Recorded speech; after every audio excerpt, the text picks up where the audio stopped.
We've been looking at alcohols and some of these other functional groups. Now we're going to focus in on the alcohols for a couple of minutes and look at some of their properties, chemical and mostly physical properties. So I want to compare and contrast for you, not just looking at alcohols, but looking at alkanes. And I'm going to choose 4 carbons here. So this would be butane, for example. And then we've worked on some alkenes. So I could throw an alkene in here with that double bond. And then alcohols, 4 carbons, 1, 2, 3, 4, and then don't forget we make another bond out to that alcohol. And if you notice, there's only 4 dots here, so there's not a carbon at the end of that bond, it's just the OH there.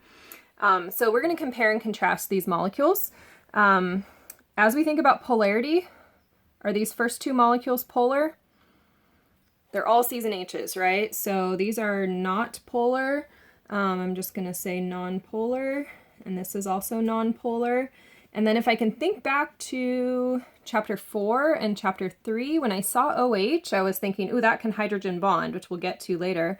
But it can hydrogen bond, and I would say that it is polar. Specifically, this OH. The rest of the molecule, that's all CH's, is going to be nonpolar. And so the way we describe alcohols, we'll say they have that polar OH, but we'll also want to always take into consideration how many carbons are there. So we'll see that in the next piece here. So remember, with solubility, we would say that like dissolves like. So, and water, of course, is polar, right? So alkanes, these CH compounds, right? This would be C4H10, this would be C4H8. These are not going to be like water, so these are not going to be water soluble. Alkenes, again, all C's and H's, non-polar, not at all like water. All right. Now, will these dissolve in water? Well, they have to be like water, right? So it turns out experimentally that if I have 1 to 4 carbons plus 1 OH, my compound will be water soluble. And you'll see that experimentally in one of your labs that's coming up as well. So 1 to 4 carbons and 1 OH is water soluble. In other words, that OH is enough to drag all these other ones along and mix with water.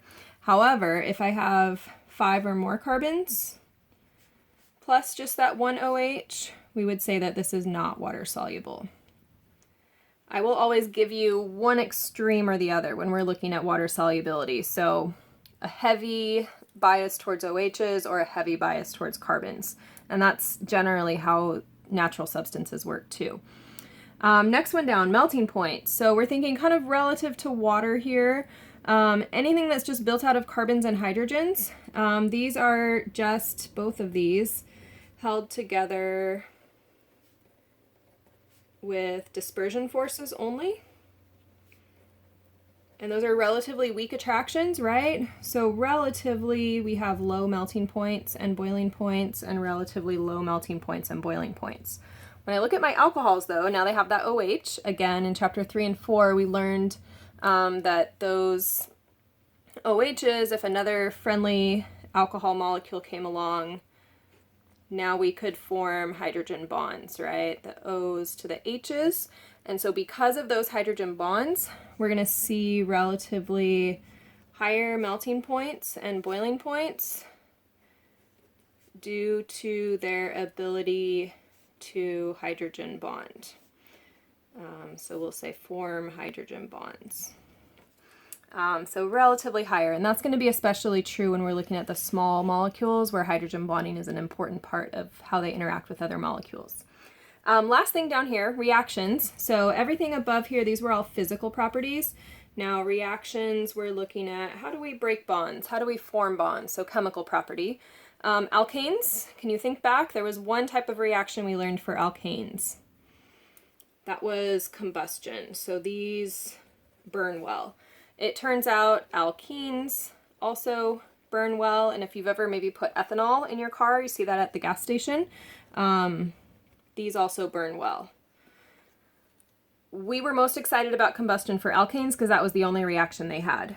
With the alkenes, then, we learned in chapter 11 that these also go through addition reactions, and we had 2 types of those. That was hydrogenation, where we added the H2, and hydration, which was where we added water, right? So those are reactions of alkenes. And then moving over here to the alcohols, what we're going to see are some familiar reactions and some new ones. But our alcohols can go through the opposite of this hydration. So they can go through dehydration. And then we'll also see that they can go through oxidation. Oxidation we saw back in chapter 5, so we'll be revisiting that again.